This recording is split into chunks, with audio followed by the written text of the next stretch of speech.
well, how times have changed as the Chicago Blackhawks have traded one of their franchise pillars in Duncan Keith to the Edmonton Oilers in exchange for Caleb Jones and a third-round pick. And before we talk about this real quick, please make sure to like and subscribe. But with that being said, we'll talk about the reason the trade even happened in the first place, which is basically Duncan Keith is getting older in his career, and he wanted to be closer to his family. His family is in British Columbia, BC.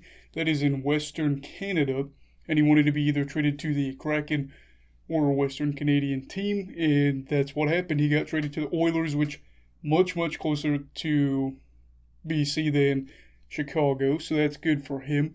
And I imagine as he gets older, family is more important, but we'll talk about the trade itself, as it's kind of a confusing move for the Edmonton Oilers. Keith hasn't been playing up to par the past 2 seasons, and his cap hit is $5.54 million. That's a lot for somebody that is not providing that much value. Now, maybe they're thinking that he'll fit in offensively, on that blue line when he's got so many offensive threats. If he gets paired up there, who knows? Maybe they think they can slide him in on the power play, get value out of him here, but for $5.5 million, it just kind of seems surprising.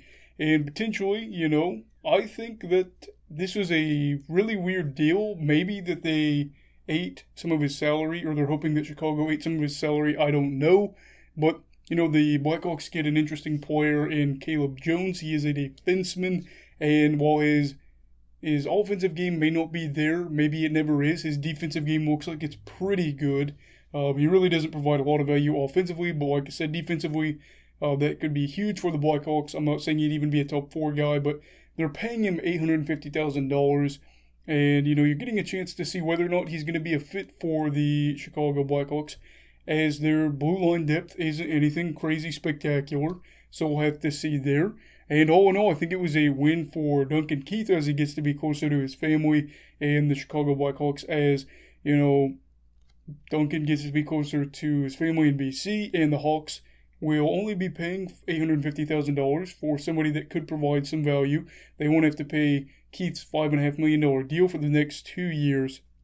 And, they get an additional future prospect potentially if they get a good pick in the 3rd round, so we'll have to see. But, yeah, overall, who knows? Maybe it works out for Edmonton, maybe not, but I think that so far this was, like I said, a win for Duncan Keith and a win for the Edmonton Oilers. Let me know what you think down in the comments below. Also, please make sure to like and subscribe.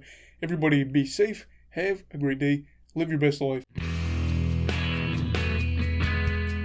Goodbye, Brigadiers and Brigadettes. This is your captain signing off. Have a great night.